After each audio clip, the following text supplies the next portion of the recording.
전력소비 오늘 구축하는 토론회에 참석해주신 모든 분들께 감사드립니다. 오늘 토론회 진행 순서에 대해 알려드리겠습니다. 1부 대회식은 참석자 소개, 경례상, 환영사와 축사에 이어 기념 촬영이 있겠습니다. 이어서 발표를 하시고 잠시 자기소개 후 2부 토론에서는 질의응답의 시간을 갖도록 하겠습니다. 토론회의 원활한 진행을 위해 가지고 계신 스마트폰의 전원을 꺼주시거나 진동 모드로 연결해 주시기 바랍니다. 아울러 토론회 진행과 관련하여 안내 말씀드리겠습니다. 본 정책 토론회는 요양팀의 유튜브 채널을 통해 생중계됩니다. 이에 따라 토론회 현장에 참석하시는 시민분들의 발언 장면, 얼굴, 음성 등 개인정보가 영상에 노출될 수 있습니다. 또한 본 토론회 영상은 실시간 중계판이나 상호 녹화 영상으로 요양시 의료건설 유튜브 채널에 공개됩니다. 따라서 토론회 현장에 참석하시는 분은 영상 촬영 및 송출을 포함하여 초상권 등 개인정보 공개에 동의하실 것으로 간주됩니다. 초상권 등 개인정보 공개에 동의하지 않으실 분께서는 본 현장이 아닌 다른 장소에서 개인 휴대폰 등으로 유튜브를 신청해 주시기를 부탁드리겠습니다. 그럼 오늘 이 자리를 빛내주신 분들을 소개해 드리겠습니다. 요양시 의회 김학기 의장님 참석하셨습니다.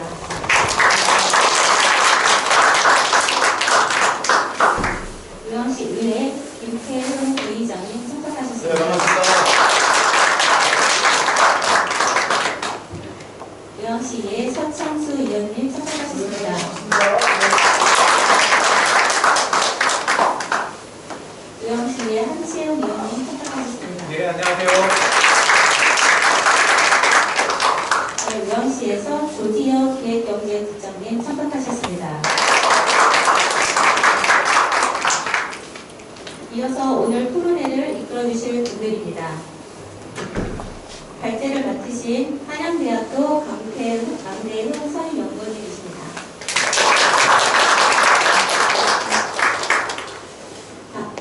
다음은 토론자분들을 다시 설명드리겠습니다. 이은세 FOA 전략기획팀장님 참석하셨습니다. 한양대학교 이장훈 교수님 참석하셨습니다. 어스볼 아시아 파트너 김경진 참석하셨습니다. G2G 김현현 대표이사님 참석하셨습니다. 이성재 전 제주청년센터팀장님 참석하셨습니다. 이어서 국민의료가 있겠습니다. 모두 자리에서 일어나 태극기를 향해 주시기 바랍니다. 국기에 대한 경례.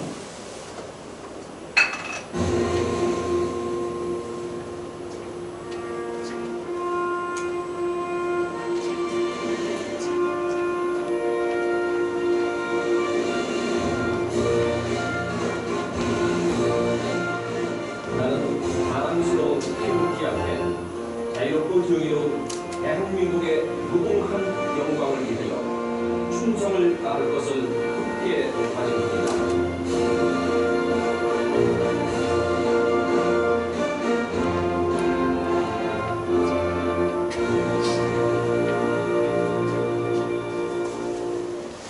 바로 이하 국민의례를 수행하겠습니다.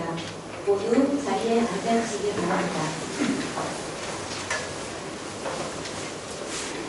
이어서 이번 토론회의 자장을 맡으신 요양시의 한치영 의원님의 대회 장하겠습니다.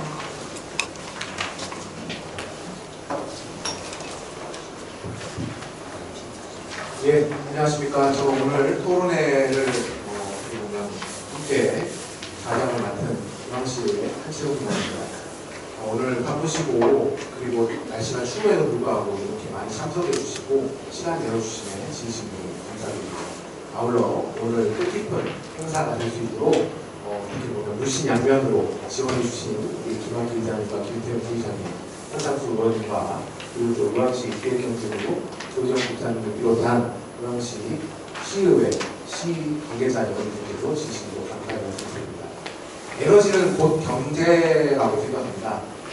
최근에 소프트뱅크 손정희 회장이 우리 한국을 찾아서 이재명 대통령님과 함께 연담하는 자리에서 우리 대한민국의 인공지능은 무궁무진한 그런 발전 가능성을 잠재적으로 보유하고 있는데 데이터 센터가 부족하다. 그리고 그 데이터 센터를 뒷받침할 만한 에너지 공급이라든지 수요라든지 이런 부분들이 잘 이루어져야 된다라는 그런 이제 정책적 조언을 아끼지 않았습니다. 이 가운데 우리 의왕시가 수도권 유일의 군산에너지 특구로 지정이 됐고, 그리고 또한 앞으로 나아가야 할 방향을 제시해야 하는 막중한 책임을 가지고 있다고 생각합니다.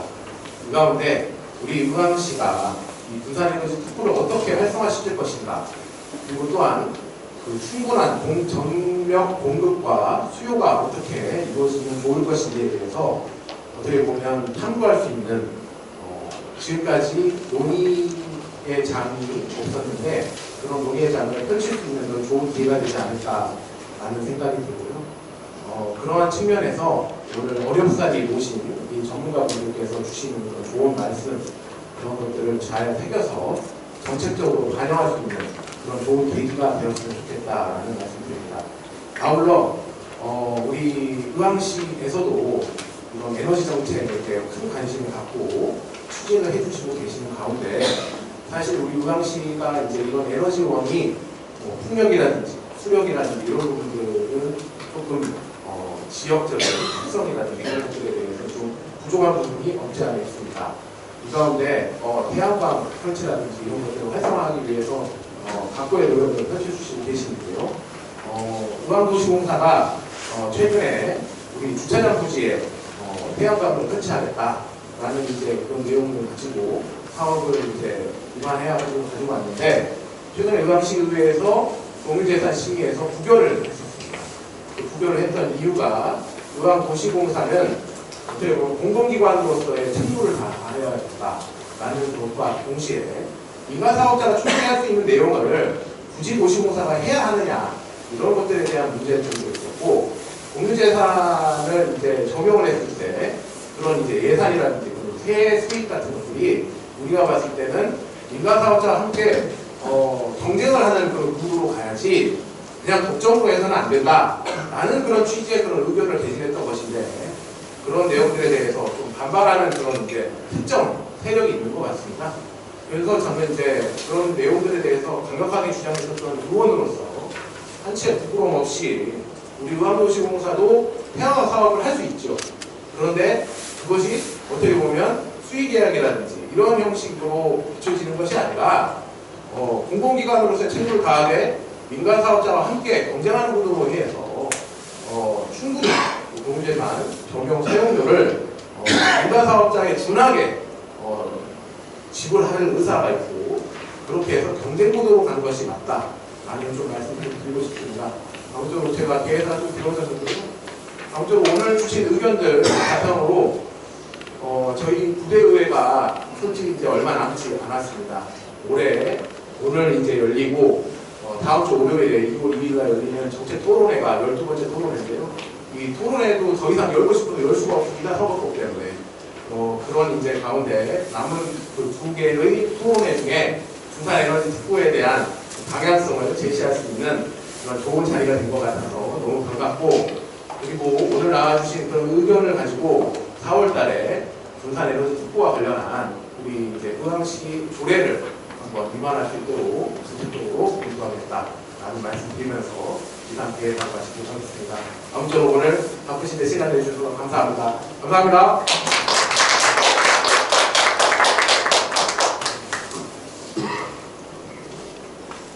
다음은 의왕시 김학기 의장님의 환영사가 있겠습니다.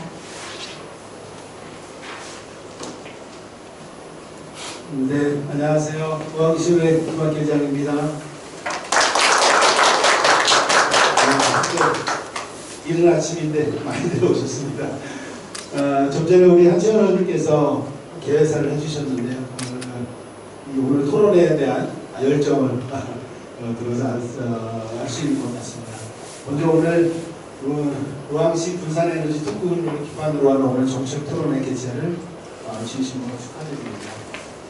그리고 뜻깊게 생각합니다. 오늘 이런 자리를 마련해주신 우리 사장이신 한채연 의원님, 그리고 발제자이신 우리 강대훈 선임연구원, 토론자 여러분께 감사드립니다. 제가 실은 분산에너지가 뭔가라고 이렇게 좀 내용을 좀 봤더니, 분산에너지는 기존에는 우리가 이제 생산된 전력을 장거리까지 이렇게 송전하는 이런 방식이었는데, 분산에너지 이번에는 우리가 지역에서 생산된 전력을 생산하고 판매하고 소비까지 이렇게 동시에 이루어지는 우리 에너지 체계의 전환이고, 에너지 정책에 대한 그런 여러 중의 핵심이라고 이렇게 들었습니다. 더군다나 이번에 의왕시는 제주특별자치도, 또 부산의 강서구, 또 포항에 있는 의왕시가 이번에 지난해 특구로 이렇게 지정이 되었습니다. 이번에 특구로 지정되면서 아마 의왕시는 신산업에 대한 유수성, 또 일자리 창출, 또 지역경제 활성화에도 많은 이런 도움이 될 거라고 생각합니다. 오늘 정책 토론회를 통해서 우리 의왕시의 에너지 정책에 대한 방향을 좀 제시하시고요. 안정적인 전력을 소비할 수 있는 이런 방안을 잘 모색해 주시길 바랍니다. 연일 날씨가 많이 춥습니다. 건강 유의하시고요. 올해 바라시는 모든 일이 이루어지시기를 소망합니다. 감사합니다.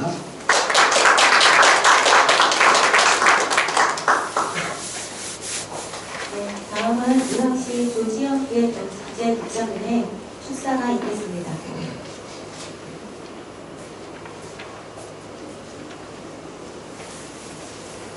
안녕하십니까. 반갑습니다. 기획경제국장 조지영입니다.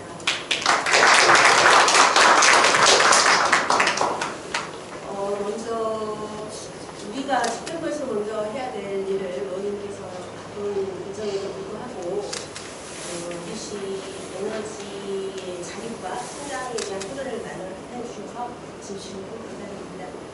그리고 추운 날씨에도 불구하고 우리 시에 좋은 지혜를 젖주려고 오신 전문가분들하고 시민들도 감사의 말씀을 드리겠습니다.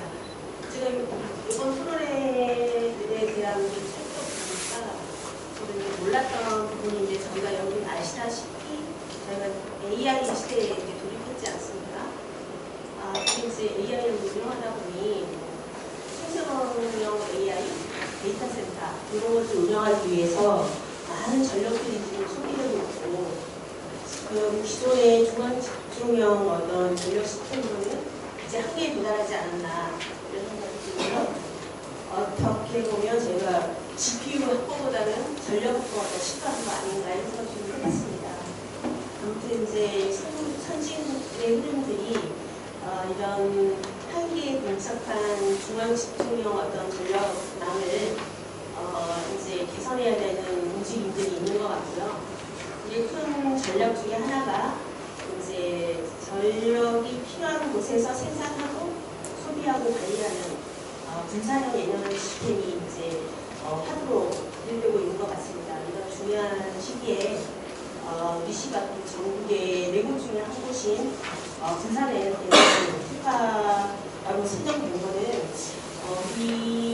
우리시뿐만 아니라 우리나라의 어떤 에너지 자립에 중요한 테스트베드 역할이 주어진 거 아닌가 싶고요. 거기에서 큰 의미가 있다고 생각합니다. 아무튼 중요한 시간 내서 와주셨는데요. 전문가분들의 의견 다 소속이 돼서 오늘 토론에서 주어진 내용들이 소속이 돼서 우리 시뿐만 아니라 국가의 큰 기관에 참여가 되는 그런 모델이 있으면 모델이 성공이 됐으면 좋겠고요. 특히 우리 모델이 지금 ESS를 활용해가지고 전기차를 충전하고 또 남은 전력을 다른 충전소에 전송하는 그런 게 저희 이제 사업 모델로 알고 있거든요. 이게 성공할 수 있도록 좋은 말씀 부탁드리겠습니다. 감사합니다.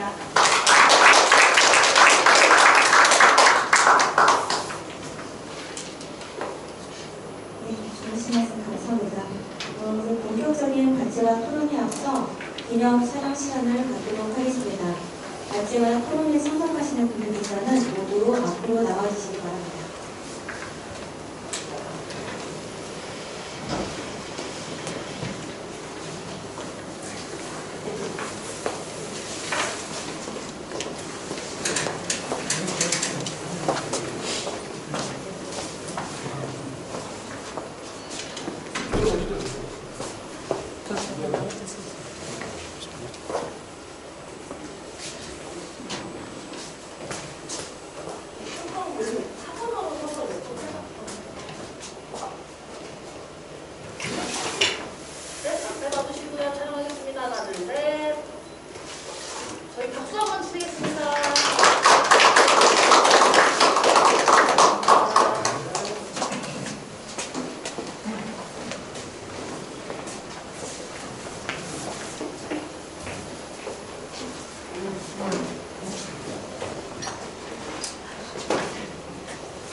그럼 앞서 소개해드린 강태훈 상임연구원님께서 의왕시 본산특구기반 안정적 전력 소비 모델 구축 방안에 대해 발제해 주시겠습니다.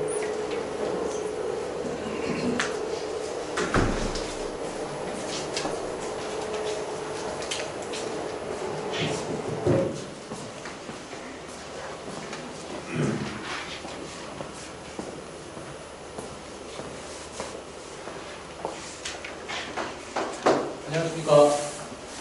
오늘 발제를 맡은 한양대학교 비트코인 화폐철학과 강대훈 선임연구원입니다.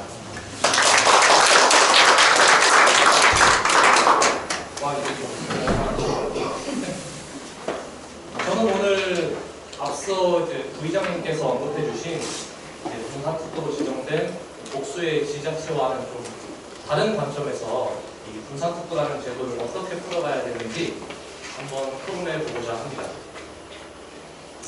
저는 좀 하고 뜬금없겠지만 제주에서 나고 자랐습니다. 그래서 저는 제주에서의 그 재생에너지 병목 현상을 지켜보면서 자라왔고요.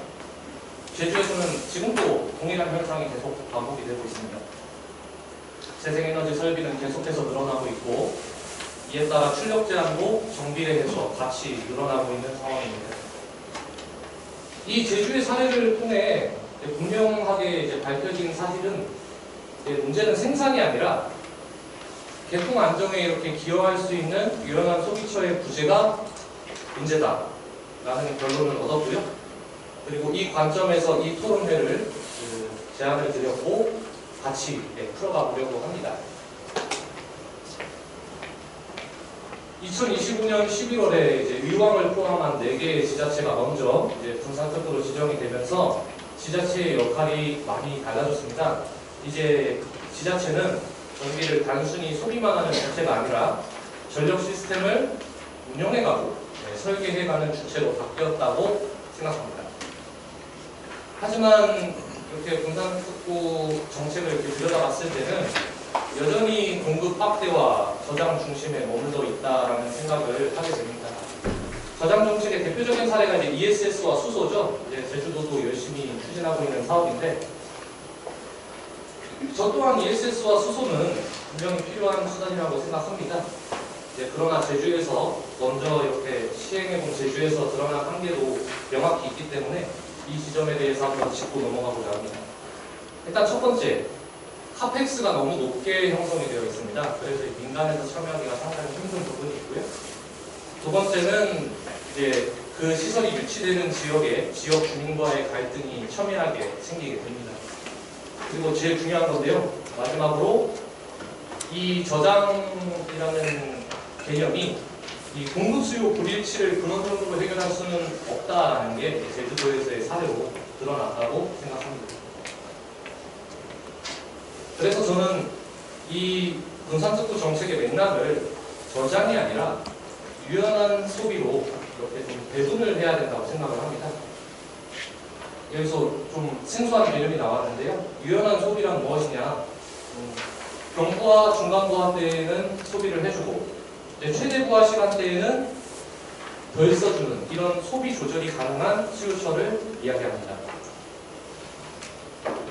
이러한 유연한 수요는 ESS와 같이 저장 정책으로만은 풀리지 않는 그런 질문들도 많이 해결이 가능하다고 생각하고요.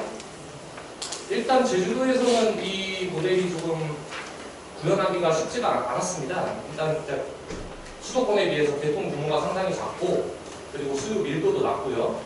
그리고 선택적으로 유치할 수 있는 소비 산업이 최근까지는 없었고, 기존의 고정적 수요라도 해결해 줄 수 있는 이런 꾸준한 소비처라고 하죠. 그런 산업이 여러 이제 제주도의 환경적 규제와 인허가적인 규제를 넘지 못한 데 있습니다. 사실 이 이유가 가장 큽니다. 유광시는 제주에서의 시행착오를 좀 교훈을 삼아서 설비 유치와 유연한 소비처 유치라는 두 마리의 토끼를 잡아야 된다고 감히 제안을 드립니다. 여기서 짚고 가야 될 점이 이제 구체적인 사례로 제가 한번 풀어보겠습니다. 유연한 소비가 가능하려면 다음의 조건을 충족하는 수요가 필요한데요. 일단 첫 번째, 상시 소비도 가능해야 하고, 그리고 두 번째는 개통 상황에 따라서 15분에서 30분 내에 수요 반응이 가능해야 합니다. 현재 최근 2000년 초반까지는 이런 산업이 뭐 없다시피 했는데요. 이런 조건을 충족하는 산업이 나왔습니다. 이게 비트코인 채굴 사업이 그중 하나가 되겠고요. 넓게 아우른 설명을 하자면 이제 데이터 기반 연산 사업, 여기에는 이제 AI 데이터 센터도 포함이 될 것이고, 기존의 기업의 데이터 센터도 포함이 되겠죠. 이런 산업들이 지금 나왔고, 여러 국가에서 이렇게 적용하고 있는 국가들도 되게 많이 나오고 있습니다. ESS로 이제 전력을 저장하는 측면에서 분산특구 정책을 활용하는 게 아니라 유연한 소비처를 유치함으로써 지역 경제 활성화에도 이바지하고 신산업 유치도 하고, 그리고 개통도 안정시킬 수 있는 그런 측면에서의 해석을 저는 제안을 드리고 싶습니다. 한 가지 꼭 짚고 넘어가고 싶은 점은, 꼭 비단 비트코인 채굴 산업을 제가 딱 중심에 두고 이야기하자는 게 아니고요. 이 분산특구라는 실험적 공간 안에서 이 유연한 산업을, 유연한 소비처 산업을 이렇게 포용했을 때 개통에 얼마나 안정적으로 기여할 수 있는지, 그리고 언제 수요 반응을 하는 것이 효율적인지, 그리고 어떤 보상 구조를 우리가 앞으로 만들어 나갈 수 있는지를 정량적으로 좀 검증해 볼 수 있는 그런 제안입니다. 이 실험은 분산특구가 아니면 할 수가 없습니다. 저는 그리고 유광시가 분산특구로 지정된 의미를 이렇게 해석합니다. 저장 중심에서 소비 중심으로, 설비 중심에서 운영 중심으로 실증할 수 있는 모델이 유광시에서 할 수 있는 모델이라고 좀 감히 생각하거든요. 제가 나고 자란 제주에서는 전기를 너무 많이 만들어서 버리는 문제를 먼저 겪었습니다. 유광에서는 어떻게 전력 인프라를 설계하고 소비를 설계할 것이냐로 이 대한민국 전체의 전력 시스템에 혁신을 가져올 수 있다고 생각합니다. 마무리를 하겠습니다. 유광시 분산특구는 특정 산업을 유치하는 방향으로 그치지 않고 설계를 통해서 풀어나가는 방법을 처음으로 이렇게 실행해 볼 수 있는 무대라고 생각을 합니다. 저장보다는 일단 소비라는 첫 번째 단추부터 풀어가고 그 다음 단추를 끼워보자는 제안인 것이죠. 이 이상으로 이제 발제를 마치겠습니다. 감사합니다.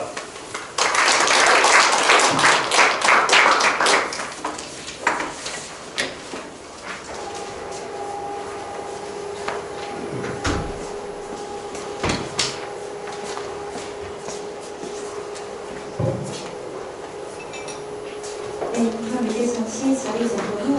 이번 토론회는 자상지에서 진행하는 걸로 하겠습니다. 잠시만 기다려주시기 바랍니다.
예, 바쁘신 중에도 이렇게 또 참석해주신 언론인분들과 그리고 또 다 이런 산업계 계신 분들 그리고 또한 우리 청취자분들께 진심으로 감사드립니다. 제가 사전에 우리 강대웅 연구원님한테 신속하게 진행할 수 있도록 잘 협조를 해달라고 했더니 이제 발제문을 가지고 PPT도 많이 나와 있는데요. 이 해당 내용들에 대해서는 우리 지금 유튜브를 보고 계시는 분들을 위해서 자료집을 우리 의왕시의회 홈페이지를 통해서 공개해서 이렇게 보실 수 있도록 하겠다라는 좀 말씀드리겠습니다. 자, 그러면 전 토론회 자장을 맡은 한채원 의원이고요. 그 토론 순서는 우리 이은세 팀장님, 그리고 이장호 교수님, 김경 파트너님, 그리고 김현영 대표님, 이성재 후대팀장님 순서로 진행할 수 있도록 하겠습니다. 먼저 앞서서 의왕시 분산에너지 특보 기반 전력소비 모델 구축 방안과 관련해서는 강대웅 한국연구원님께서 전제를 해주셨는데 전체적인 측면으로 봤을 때 그런 내용들에 대해서 그리고 또한 각계각층에서 바라보고 있는 분산에너지 특보 전력 소비와 관련한 정책적 제언을 해주시면 되겠습니다. 편안하게 해주시고요. 토론은 짧게 해주셔도 되고 길게 해주셔도 무방합니다. 충분히 해주시고 싶은 말씀 해주시고 길게 하시더라도 1인당 10분을 초과하지 않는 선에서 해주시길 강조드리도록 하겠습니다. 그리고 첫 번째 우리 이은세 FOE 전략기획팀장님의 토론을 듣도록 하겠습니다. 안녕하십니까. FOE의 전략기획팀장 이은세라고 합니다. 반갑습니다. 먼저 토론 내용을 얘기하기 앞서서 어제 제가 자기 전에 한번 생각을 해봤는데요. 저희가 이 일을 시작한 지 한 2년 정도 넘어가는 것 같은데 그때 당시만 해도 저희도 제주도에서 이 사업을 시작할 때 사무실을 얻으려고 벤처기업 사무실을 막 돌아다녔었어요.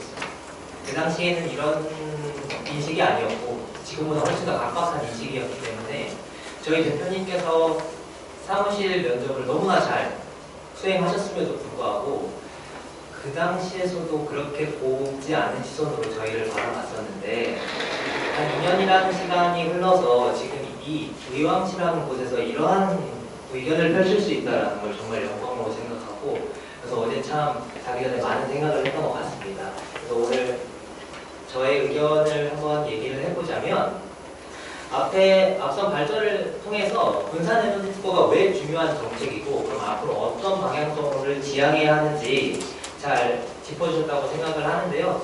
그럼 저는 오늘 이 자리에서 이렇게 하면 됩니다 라는 그런 의견보다는 분산에너지 특보를 실제로 운영한다고 했을 때 현장에서 마주하게 되는 질문들 몇 가지를 한번 나눠보고자 합니다. 분산에너지 특보를 먼저 생각을 했을 때 보통 설비나 기술부터 저희는 먼저 생각을 하게 됩니다. 그러니까 전력을 어떻게 생산할 것이며 그 양은 얼마나 될 것인지 정말 중요한 지점이긴 한데 결국은 나중에 저희가 맞닥뜨리게 되는 운영 부분에서는 반드시 생산된 전력이 어떻게 쓰이고 얼마나 쓰이며 또한 그 전력이 꾸준하게 쓰일 것인가를 생각해보지 않을 수 없습니다. 이제 그런 식으로 전력이 예측 가능한 흐름으로 쓰이게 됐을 때 분산에너지 특보의 운영에서 기준점이 생기게 되고 그 다음에 나중에 어떤 규모적 확장이라던가 전력 거래 또한 전력 저장 시스템에 대한 논의가 가능할 거라고 저는 생각을 하거든요. 하지만 소비가 너무나 작거나 규모가 작거나 소비가 분산되어 있다고 한다면 이런 아까 방금 말씀드렸던 운영의 기준점을 찾기가 굉장히 모호해집니다. 즉 운영의 기준점을 찾기가 힘들어지게 된다면 소비의 지속성과 예측성이 낮아지게 되고 운영 안정성에도 치명적인 결함이 생길 것으로 저는 생각을 하고요. 그는 즉 애초에 분산에너지 특보를 시행하고 운영하려고 계획했던 계획 위주의 운영보다는 실시간 대응 위주의 운영이 될 거라고 생각을 합니다. 그렇게 되면 실시간 대응이기 때문에 추가적인 인력이나 추가적인 자본이 더 들어갈 것으로 생각을 합니다. 그래서 이러한 것들을 한계점이라고 저는 정의를 하지는 않고요. 보통의 분산에너지 특구가 모두가 일반적으로 겪을 수 있는 한 가지 질문이라고 생각을 합니다. 따라서 저희는 이 질문을 조금 바꿔보겠습니다. 따라서 방금 말했던 그 수요라는 측면을 어떠한 전력을 소비하는 단순한 소비처라기보다는 이 운영을 안정적이게 가능하게 하는 하나의 핵심 요소로 다시 재정의를 해볼 수 있겠습니다. 그렇게 된다면 이러한 운영 가능 핵심 요소의 수요라는 측면에서는 이 수요는 상시 24시간 365일 기저부하로서 역할을 수행해야 되며 또한 양이 고정되어 있기보다는 실시간으로 전력 공급에 따라서 전력 수요량을 변화시킬 수 있는 이런 가변부하로서의 역할도 다 수행할 수 있어야 된다고 저는 생각을 합니다. 따라서 저희는 이 방금 말했던 상시 수요 반응을 비트코인 채굴로서 비트코인 채굴 수요 반응 모델로서 제시하고자 합니다. 저희가 이제 제안하는 이 수요 반응 모델은요, 비트코인 마이닝 기기를 통해서 상시 부하를 제공할 수 있게 됩니다. 따라서 상시 부하를 제공하게 되면 안정적인 그리고 어느 정도 규모가 있는 수요가 확보되게 되고 동시에 그와 동시에 소비는 고정되어 있는 것이 아니라 채굴기의 특성상 이게 놀라울 정도로 전원의 온오프가 너무 자유롭기 때문에 실시간 상황에 맞춰서 전력 상황에 맞춰서 소비량을 유연하게 조절할 수 있는 유연부하로서도 작동하게 됩니다. 따라서 이렇게 전력 소비량이 유연하게 변화시킬 수 있기 때문에 상황에 따라서 즉각적인 긴급 상황이나 이런 상황이 닥쳤을 때 저희는 그 즉각적으로 실시간으로 반응할 수 있게 되고요. 따라서 기저부하이면서 유연부하이면서 동시에 이 전력 특구 분산에너지 특구 운영을 안정적이게 하는 앵커 부하의 역할로서 저희는 이 비트코인 채굴 블록체인 데이터 센터 채굴을 제안하도록 하겠습니다. 그리고 마지막으로 제가 드리고 싶은 말씀이 하나 더 있는데요. 지금은 이 분산 에너지 특구를 안정화하는 요소로 비트코인 채굴을 제가 지금 제안을 드리지만 이 비트코인이라는 이 결과물이라는 게 그 안에 시대를 관통하는 철학적 관념을 가지고 있는 하나의 위대한 발명품이라고 저는 생각을 합니다. 따라서 지금 단순하게 어떠한 안정적인 수요를 제공해서 분산 에너지 특구를 안정화시키는 것뿐만 아니라 나중에 여기 계신 분들과 저희가 머리를 맞대게 된다면 비트코인을 이해하면서 그 안에 있는 정수를 뽑아내서 더 큰 정책적 확장으로 나아갈 수 있다라고 저는 생각을 하거든요. 그래서 이 비트코인 채굴을 통해서 성공적으로 민관이 합작하여 특구를 안정적으로 운영함과 동시에 성공적 사례로 기록되길, 역사의 한 페이지가 되기를 진심으로 바라봅니다. 이상입니다.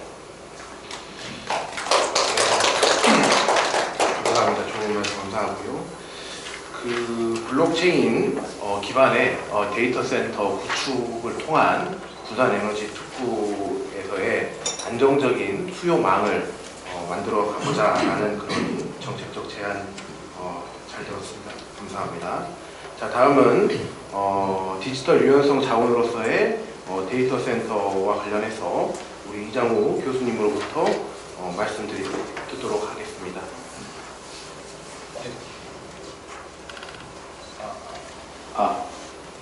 네, 안녕하세요. 반갑습니다. 저는 한양대학교에서 이제 블록체인 비즈니스를 가르치고 있는 이장우라고 합니다.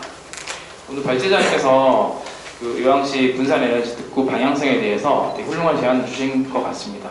저는 좀 그 주제를 조금 더 확장을 해서 과연 어떤 전력 소비 모델이 우리 의왕시에 가장 필요한가라는 질문을 던지면서 좀 토론을 시작하고자 합니다. 아무래도 오늘 전반적인 토론이 우리가 에너지 하면 에너지가 부족하고 그 에너지를 어떻게 하면 더 생산을 많이 할까라는 관점을 기본적으로 많이 가지고 있는데 오늘 토론은 그 기존에 생산된 에너지를 어떻게 하면 더 효율적으로 소비를 할 수 있는 것에 좀 더 포커스가 맞춰져 있다고 좀 볼 수 있을 것 같습니다. 특히 그 의왕시 같은 경우는 그 도심명 전력 자급을 하기 위한 실증 단지의 개념이 있습니다. 분산 특구에 있어서 수도권에 있는 유일한 분산 특구 지구이기도 하고요. 그리고 최근에 이제 언론 보도들을 좀 보신 분들은 알겠지만 그 태양광 발전 그리고 ESS를 활용해서 도시명 전력 자급 실증 단지를 구축하는 이제 그림이나 계획도 가지고 있는 걸로 알고 있습니다. 사실 굉장히 좋고 시적절한 방향이라고 생각을 합니다. 근데 우리가 냉정하게 한번 좀 생각을 해보면 그 태양광과 그 ESS라고 하는 배터리 두 가지만으로는 사실 해결하기 굉장히 어려운 빈틈이 좀 존재합니다. 뭐냐면 ESS는 기본적으로 비쌉니다. 그냥 공짜로 주어지는 게 아니란 말이죠. 우리가 이제 태양광을 발전을 해서 이제 배터리가 꽉 차면 그 에너지를 더 담는 이제 배터리 필요한데 그렇게 되면 또 추가적인 비용이 들어가게 되는 거죠. 그렇게 되면 더 이상 충전을 하지 못하고 그러니까 전력 생산을 스탑을 시키는 거죠. 보통 우리가 이거를 출력 제어라고 부르고 제주도에서는 이런 출력 제어가 굉장히 많은 케이스이죠. 그러면 그렇게 하지 않으려면 막대한 비용을 더 들여가지고 ESS를 더 설치를 하면 되는데 무한정 늘릴 수가 없으니까 딜레마에 빠지는 거죠. 그렇게 되면 더 생산할 수 있는 에너지 생산 환경을 만들었음에도 불구하고 그 다음에 좀 어려움이 있는 겁니다. 그래서 이 분산 에너지 특구의 성공을 위해서는 전력을 더 많이 생산하는 이 공급적 관점 중요하고 이것과 저장 관점으로는 좀 한계가 있고 여기에 하나의 소비 모델이 필요하다는 겁니다. 오늘 발제자께서 얘기하셨던 저는 그게 이제 우리 첫 번째 토론자께서도 얘기하셨는데 블록체인 데이터 센터를 좀 제안을 하는데 우리가 흔히 이거를 이제 비트코인 채굴이라고 부르죠. 근데 저는 오늘 이 비트코인 채굴이라고 하는 단어를 블록체인 데이터 센터라고 일단은 표현을 할 겁니다. 왜냐하면 그 행위 자체가 이제 블록체인상에 오가는 거래 데이터를 수집도 하고 유효성을 검증하기도 하고 그리고 그 블록체인이라고 하는 데이터베이스에 기록하는 행위이기 때문에 어떻게 보면 이제 블록체인 데이터 센터라고 하는 표현이 더 적정할 수 있다. 그리고 글로벌에서도 이런 표현을 사용한다. 그래서 그렇게 표현할 거고요. 그 몇 가지 쉬운 예로 첫 번째는 잉여 전력의 경제적인 전환이 됩니다. 한번 예를 들어볼게요. 이제 햇빛이 굉장히 많은 12시에 태양광 발전을 넘쳐났는데 이 ESS가 100% 다 충전이 된 겁니다. 그러면 이제 더 이상 충전할 수 없는 전기는 어떻게 될까? 그때 이제 이 블록체인 데이터 센터가 가동을 하게 되면 이 버려질 수 있는 전기 또는 생산을 안 하는 전기들을 이 디지털 자산으로 변환을 하게 되는 겁니다. 그러니까 결국 그 남는 전기가 돈이 되는 거죠. 그렇게 되면 결국 ESS 유지 비용을 절감할 수 있는데 전환할 수 있습니다. 사례를 한번 들어볼게요. 오늘 두 가지 사례를 들 텐데 이제 미국의 텍사스에서 유사한 사례들이 굉장히 많고 우리가 이 블록체인 데이터 센터를 표현할 때 부탄의 남는 수력이나 엘살바도르 같은 곳의 지열 발전을 비유로 들기도 하는데 이 의왕시와 같은 도시명 모델에서는 좀 텍사스 모델을 얘기하는 게 좀 더 나을 것 같습니다. 우리가 잘 알고 있는 테슬라랑 블록이라고 하는데요. 블록은 이제 트위터를 창업한 잭 도시가 창업한 기업이고요. 또 블록스트림이라고 하는 세계 기업이 현재 진행 중인 프로젝트인데요. 태양광과 ESS와 제가 오늘 표현했던 비트코인 채굴 세 가지의 실증 모델입니다. 그래서 R&D 형태로 진행이 되고 있는데요. 그 태양광 패널에서 3.8메가와트 정도의 전력을 생산을 하고요. 거기는 1메가와트 정도의 이제 채굴기를 가동을 합니다. 그리고 ESS 배터리를 12메가와트시의 배터리를 갖춥니다. 그래서 3.8대 1대 12의 비율이 있습니다. 이거는 낮에는 태양광이 3.8메가와트의 전력을 생산을 하잖아요. 그 중에 1메가와트의 채굴기만 돌려. 그리고 2.8메가와트는 ESS 배터리에 충전을 합니다. 밤에는 태양광이 충전이 안 되니까 낮에 저장해둔 그 ESS의 전기를 야간 12시간 동안을 이제 1메가와트의 채굴기로 돌리게 되면 1메가와트의 채굴기는 24시간 돌아가는 구조가 되고요. 전력은 이제 효율적으로 사용되게 되는 거죠. 거기는 이제 전력을 판매할 수 있는 전력망이 없는 곳에 이런 테스트를 한 겁니다. 온전히 전력망이 판매할 수 없는 공간에서도 이 친환경 에너지를 바로 이제 그 생산을 해서 판매를 할 수 있는 그 모델을 갖추게 되는 실험을 하게 되는 겁니다. 이런 게 하나가 있고요. 두 번째는 결국은 이제 위기 시에 이중 안전장치가 필요한데 결국 전력이라고 하는 거는 피크 수요에 맞춰서 전력 생산 시스템을 맞추잖아요. 근데 전력 사용량이 피크에 찍을 때 만약에 이제 ESS를 우리가 적게 갖춰 놓았을 때 ESS의 방전이 이제 더 이상 공급할 전기가 없을 때 이게 ESS 저장해 둔 배터리 바닥이 났을 때 그때 이 블록체인 데이터 센터는 즉시 가동을 멈출 수 있거든요. 이걸 우리가 이제 메가와트라고 좀 표현합니다. 이 케이스 역시 이제 미국의 텍사스에서 이미 검증된 케이스가 있고 현재 굉장히 잘 돌아가는 하나의 시스템이긴 합니다. 2024년도에 이제 텍사스에서 기록적인 한파가 있었어요. 2021년에도 있었고 2024년에도 있었습니다. 그때 텍사스 전력 수요가 폭발을 했는데요. 이때 텍사스 내에 있는 그 블록체인 데이터 센터들이 일시에 다 가동을 멈췄습니다. 그래서 600에서 700메가와트 정도 되는 규모가 다 멈춰서 다 가정용 난방으로 돌렸거든요.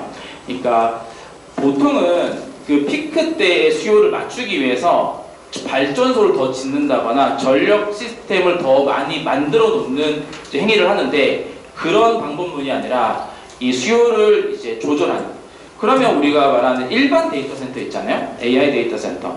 AI 데이터 센터도 전력의 좋은 수요처가 될 수 있는데 이 블록체인 데이터 센터랑 차이점 하나는 뭐냐면 블록체인 데이터 센터는 전력이 부족할 때 그 어떤 시나 텍사스 주와 협의를 해서 언제든지 전력 끌 수가 있거든요. 부담이 없는데 이게 만약에 AI 데이터 센터나 다른 산업시설 자원 같은 경우는 전력이 부족하다고 끌 수가 없잖아요. 치명적인 타격을 주잖아요.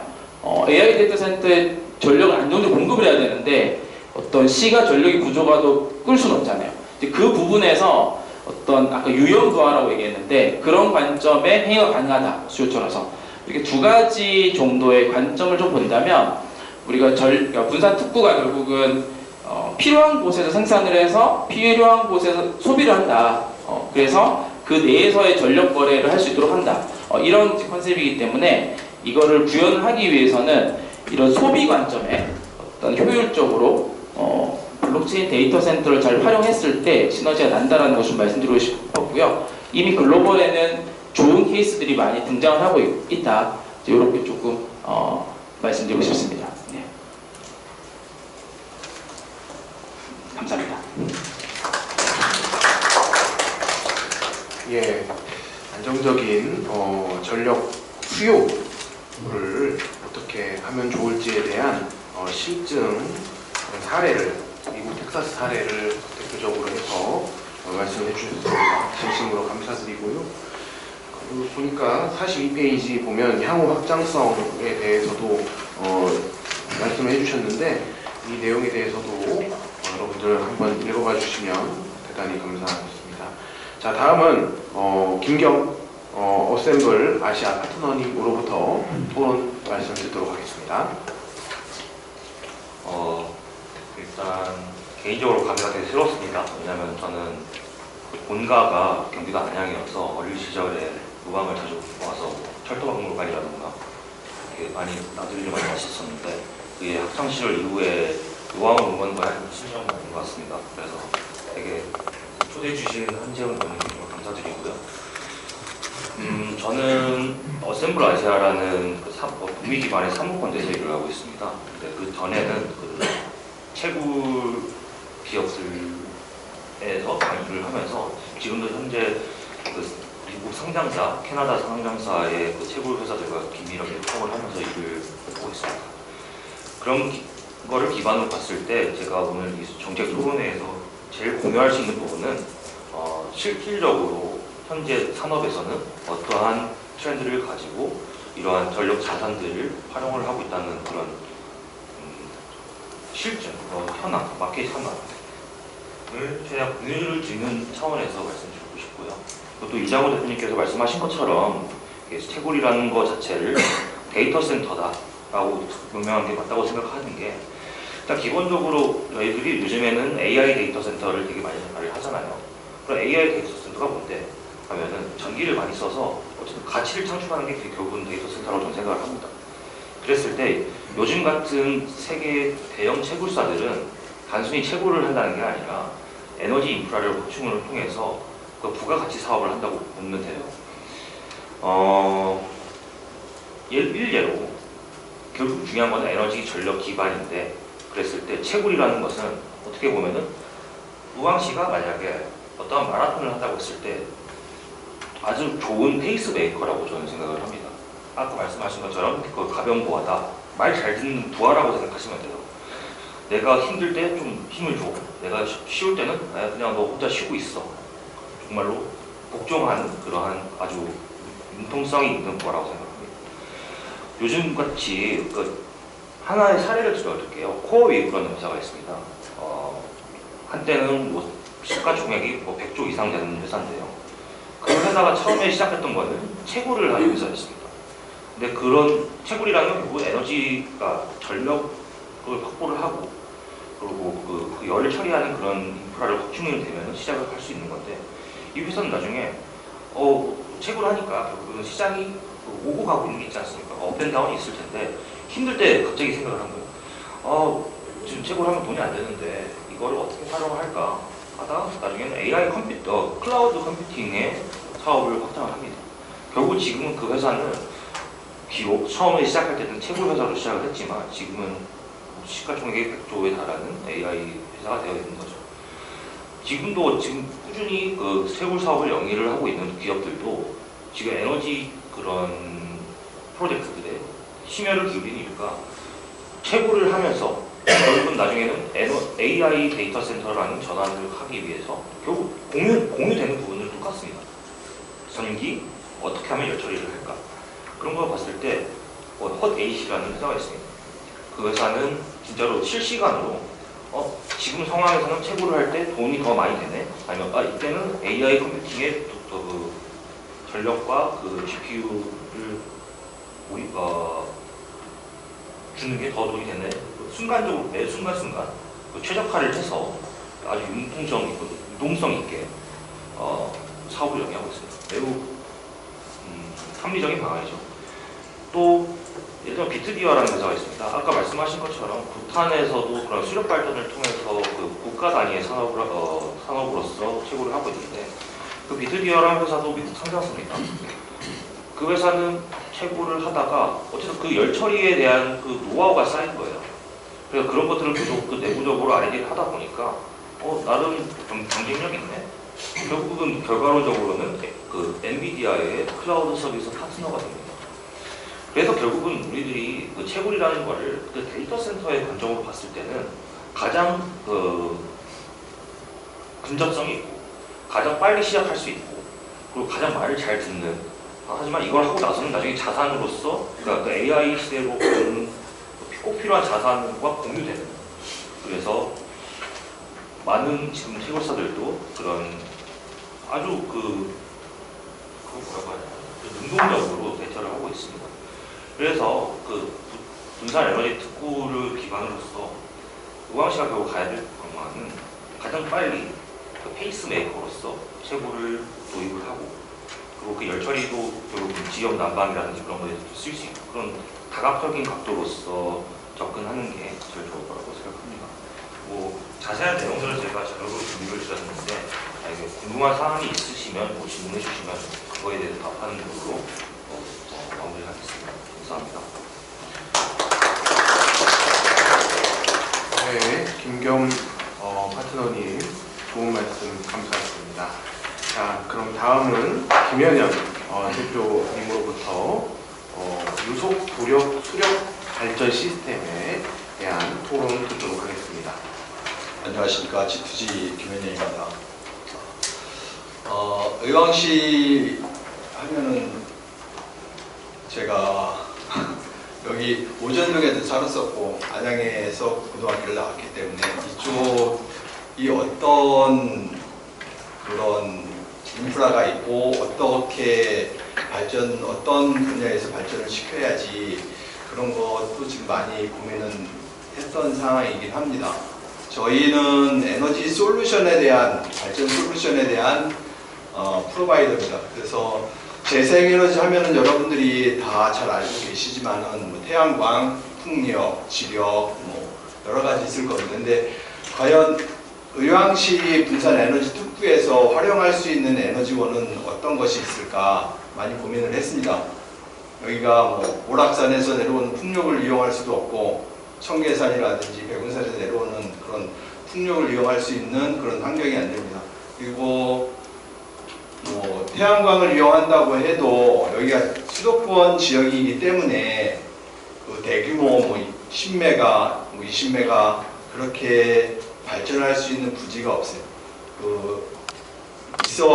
지금 뭐 아까도 의왕시 쪽에서 얘기했던 주차장 이용한 태양광 발전이라든지 아니면은 뭐 백운호수에서 태양광을 띄워가지고 하는 방법, 방송호수에서 띄울 수 있는 방법. 근데 미관상 안전이 안 좋겠죠. 뭐 백운호수 같은 경우는 데크제도 잘 지금 정비되어 있는 상태에서 그 안에 태양광을 한다는 거는 넌센스인 것 같고, 그래서 저희 쪽에서 지금 가지고 있는 솔루션은 일반 낙차를 이용한 그런 솔루션이 아닙니다. 일반 대지에서 인공수로를 제작을 해서 거기서 유속과 부력을 이용한 발전 시스템입니다. 국내 쪽에서는 하천을 이용한 그런 발전 시스템을 구축을 하려면 상당히 뭐 환경단체라든지 그런데 제약이 상당히 많습니다. 그래서 저희가 지금 해외 쪽에 뭐 키르기스탄이라든지 카자흐스탄, 뭐 필리핀 그런 쪽에서는 아직 그런 환경단체의 제약이 많이 없어가지고 그런 쪽에 지금 실증을 진행을 하고 있는 단계고, 국내에서는 지금 의정부 쪽이라든지 속초 쪽에서 지금 대규모로다가 올 상반기 중에 지금 실증 진행할 예정이긴 합니다. 그래서 의왕 쪽에 제가 고민을 했던 거는 왕송호수 쪽에 지금 아마 그 하수 처리 동말 처리장인가 그쪽에 나오는 아마 그런 하수구가 약간 있는 걸로 제가 알고 있는데, 거기에 저희 쪽에서 구현할 수 있는 한 1메가 정도는 그쪽 부지를 이용한 에너지는 구축을 할 수는 있을 것 같습니다. 저희가 구축 비용은 뭐 기술적인 거라든지 그런 부분은 뭐 천부자료에 많이 돼 있긴 합니다. 그래서 그거 뭐 참조하시면 될 것 같고요. 끝으로 뭐 이런 저희 쪽에 재생에너지를 이용을 한다면은 에너지 자립은 어느 정도 해결은 도심에서도 해결은 가능한 그런 솔루션이기 때문에 고려 대상인 것 같기도 하고, 그 다음에 이런 재생에너지 솔루션을 공급을 한다면 아마 그거에 따르는 아리백이 필요한 기업체라든지 데이터 센터라든지 여기서 지금 발췌해 주신 여러 토론자 분들께서 그런 하는 데이터 소비 뭐 측면에서 전력 소비 측면에서 그런 부분을 많이 해결할 수 있을 거라고 생각을 합니다. 지금 용인 쪽에 그 반도체 특구로 해가지고 하이닉스라든지 그다음에 삼성이라든지 필요한 전력이 16기가입니다. 그 중에 13기가는 어느 정도 해결했다고 지금 뭐 업체 쪽에서 얘기는 하는데, 지금 모자라는 것이 한 3기가 정도가 모자란데, 그거는 뭐 원전 한두 개를 만들어도 커버가 안 되는 그런 분량으로 제가 알고 있습니다. 그래서 에너지 특구, 의왕 에너지 특구가 살아날 수 있는 방법은 자체 그럼 어떻게 에너지를 공급을 할 것이냐, 그 부분에 대한 깊은 성찰은 좀 필요한 것 같습니다. 지금 아까 얘기했듯이 주차장을 이용한 태양광을 할 것이냐, 아니면은 기존의 그런 약간 그 수력 발전을 응용한 그런 발전을 할 것이냐, 그런 거에 따른 좀 심도 있는 고민은 필요할 것 같습니다. 기술적인 거는 첨부자료에 있으니까 뭐 궁금하신 사항 있으면 질문 주시면 감사합니다. 이상입니다. 예, 말씀 감사합니다. 예, 다음은 우리 제주 청년센터장을 역임하신 이성재 전 센터장님으로부터 정책적 제안 듣도록 하겠습니다. 예, 이성재입니다.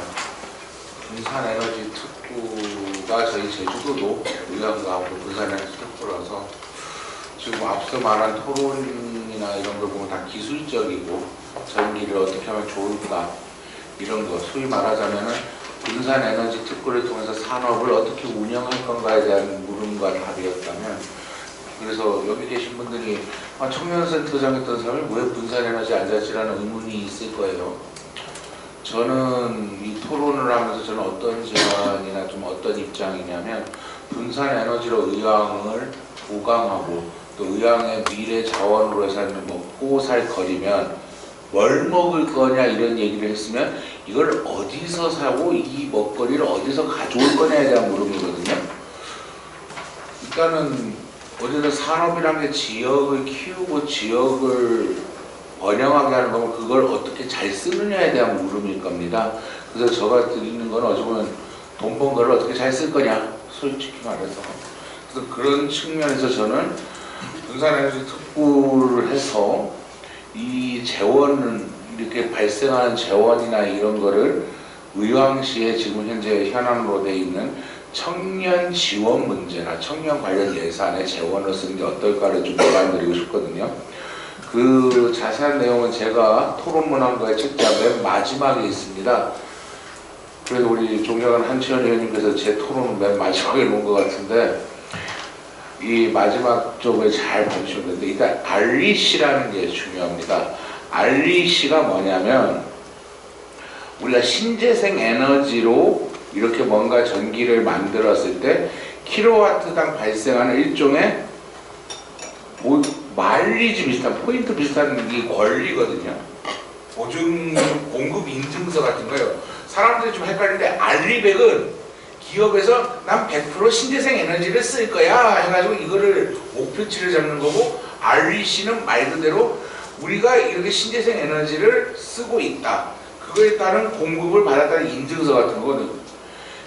분산 에너지 특구를 하는데 지금 뭐 여러 얘기가 나왔습니다만은 수력을 하든 풍력을 하든 태양광을 하든 그거는 의왕시에서 논의하는 문제고 근데 거기 그 재생 에너지를 했을 때 나올 수 있는 게 추가적인 부수적인 수익으로 나올 수 있는 게 바로 뭐냐면 REC라는 거거든요. 이 REC라는 게 사실 고정적인 가격은 없어요. 시장가에 하고 이게 킬로와트당 그 당시에 전력 시세가 얼마냐 그거에 따른 이 일종의 공급 인증서 같은 거거든요. 그럼 이게 신재생 에너지로 만들어진 전력은 뭐 이걸 해가지고 뭐 민간의 블록체인 데이터 센터에 전력을 공급해가지고 수익을 내든 그 전기를 파는 문제고 그 전기를 만들면서 나온 마일리지 즉 REC를 가지고 의왕 16만 시민의 복지라든가 안 그러면 의왕시의 미래를 책임질 청년들을 위한 재원으로 쓰자는 얘기가 저의 오늘 얘기의 핵심입니다. 그래서 그 전에 우리 근데 대부분 여기 오늘 앉아 계신 분들이 이 신재생 에너지라든가 분산 에너지에 대해서 얼마나 알고 계신 분들 저도 잘 모르거든요. 사실 REC이 뭔지 REC가 뭔지 헷갈려요. 그래서 제가 오늘 드리고 싶은 말씀은 REC라는 것이 어찌 보면은 신재생 이 분산 에너지 특구가 돼서 의왕시가 신재생 에너지의 메카든 신재생 에너지 관련해서 뭔가 산업을 할 때 어쨌든 전력을 어떻게 만들어내고 이걸 어떻게 팔 거냐에 대한 물음에서 이거는 그와 별도로 이것들이 활성화됐을 때 전기가 쓰면서 나오는 REC라는 추가적인 역외세원이 있는데 이걸 활용해서 의왕시에 청년 정책이라든가 안 그러면 여성 정책, 복지 관련해 특별 재원으로 쓸 수 있지 않을까.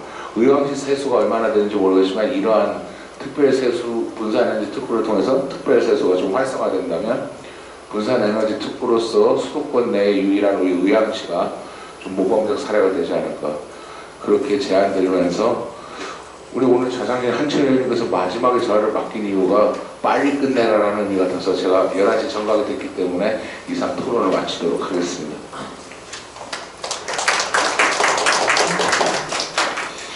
예, 좋은 의견 대단히 감사드립니다. 예, 오늘 이렇게 이제 발제와 토론 들으셨는데요. 이와 관련해서 혹시 질문 있으시면 예, 질문해 주실 방청객 계시면 말씀해 주시면 감사하겠습니다. 예, 손을 들어주시면 감사하겠고요. 예. 혹시 여기에서 이제 자체적으로 그 발제나 토론 관련한 내용으로 상호간에 질의하실 수 있는 그런 시간도 있습니다. 혹시 하실 분 계십니까? 네, 안 계시는 것 같군요.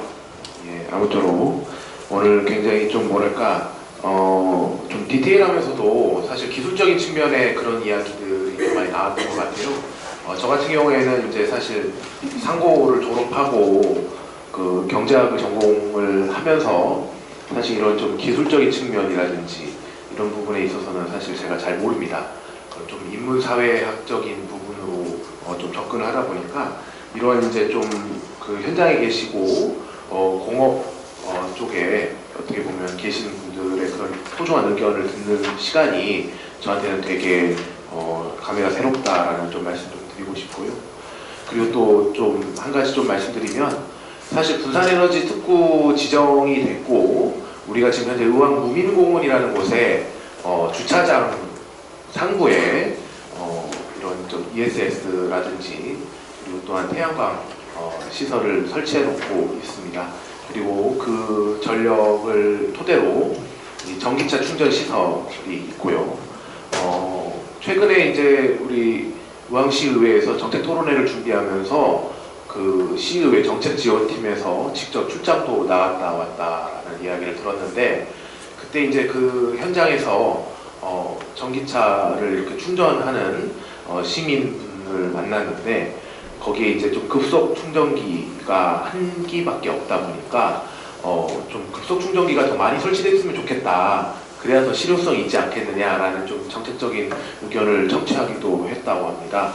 그런 부분들도 잘 이렇게 좀 소통을 해서 더 많이 개선되었으면 좋겠다라는 좀 말씀 좀 드리고 싶고 단순히 무민공원이나 이런 주차장 시설에 설치해서 그런 것들을 거기에서 생산해서 거기에서 바로 직접적으로 소비하고 이런 것뿐만 아니라 사실 조금 전에 뭐 언급됐습니다마는 왕송호수라든지 그리고 또 우리 의왕시에서 추진하고 있는 산업단지 개발이라든지 이런 측면이 있습니다. 그런 측면에서 산단을 조성할 때 청계동 쪽에 만약에 산단을 조성한다라고 했을 때는 과천 지정타와 판교 테크노밸리와 접목한 조금 전에 말씀하셨던 블록체인 기반의 그런 데이터 센터라든지 그런 부분들이 이제 가능할 것 같고 만약에 부곡 쪽에 입지가 선정이 된다라고 하면 부곡 같은 경우에는 현대 로템이라든지 철도 산업과 연계한 그런 이제 산단으로 이렇게 나아가게 될 텐데 그런 부분에 있어서 우리가 산단 정책을 준비하는 과정에서도 분산 에너지 특구와 관련한 좀 유기적인 그런 정책 설계가 필요할 것이다 라는 좀 말씀 좀 드리고 싶고요. 어쨌든 전력 공급이 원활하게 이루어져야 되고 그 공급만 이루어지는 것뿐만 아니라 이제 보통 우리 의왕시가 거의 이제 좀 뭐랄까 베드타운 형식으로 되어 있지 않습니까? 그러면 밤이라든지 새벽이라든지 이럴 때는 전력 수요가 많지 않아요. 그러다 보니 이 전력을 공급하는 그런 이제 사업자 입장에서도 이런 부분들에 있어서도 좀 고민이 될 것 같다라는 생각이 좀 듭니다. 그래서 그런 측면에서 규모 있는 산업단지 정책을 추진하는 데 과정에서 이제 이번 그 분산에너지 특구 수요와 관련한 전력 수요와 관련한 이번 정책 제언이 어느 정도 좀 일가견이 있을 수도 있겠다라는 그런 이제 생각이 들고 의왕시에는 백운호수랑 왕송호수가 있잖아요. 데이터 센터 정책을 추진하는 데 있어서 사실 충분한 전력망 그리고 또 충분한 수자원이 필요하다라고 합니다. 그런 수자원 측면에서도 봤을 때 우리 의왕시에는 백운호수와 왕송호수가 있기 때문에 어느 정도 그런 부분들이 데이터 센터의 입지 선정에 있어서도 좀 큰 좀 뭐랄까 이점이 있지 않을까라는 짧은 식견으로 좀 말씀을 좀 드리고 싶고 그리고 이런 전력망 같은 경우에 태양광 사업을 비롯해서 앞서서 말씀하셨던 유속, 구력, 수력, 발전 시스템 등도 충분히 인프라 구축하는데 검토해 볼 필요가 있겠다라는 좀 말씀을 드리고 싶습니다.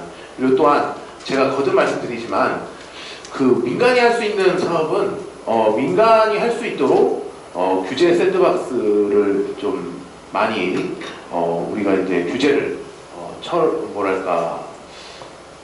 폐지하기도 하고 좀 완화시켜드리는 그런 방안을 공공기관으로서 고민해 볼 필요가 있다라는 말씀 좀 드리고 싶어요. 그 공공기관이 사실 수익을 창출해내야 하는 그런 기관은 아니지 않습니까? 그런 측면에서 봤을 때 저는 공공기관과 민간 사업자가 함께 어떻게 보면 그런 좋은 시너지를 창출해 나갈 수 있는 그런 이제 정책적인 부분들도 이번 에너지 정책을 수립하는 데 있어서 검토해 볼 필요가 있을 것 같다라는 정책적 제안을 좀 드리고 싶습니다. 단독으로 의왕도시공사가 태양광 사업을 하는 거가 아니라 이걸 좀 함께 투자해서 할 수 있는 방법 같은 것들도 모색해 볼 필요가 있다라는 그런 좀 대안을 저는 좀 제시해 드리고 싶습니다. 아무쪼록 오늘 긴 시간이었는데요. 이렇게 끝까지 함께 자리해 주신 우리 산업계 관계자 여러분, 언론인 여러분, 그리고 우리 의왕시청 관계 공직자 여러분, 그리고 오늘 정책 토론회가 원만하게 진행될 수 있도록 협조해 주신 의왕시 의회 관계자 여러분께도 감사드립니다. 이상으로 토론회 마치도록 하겠습니다. 감사합니다.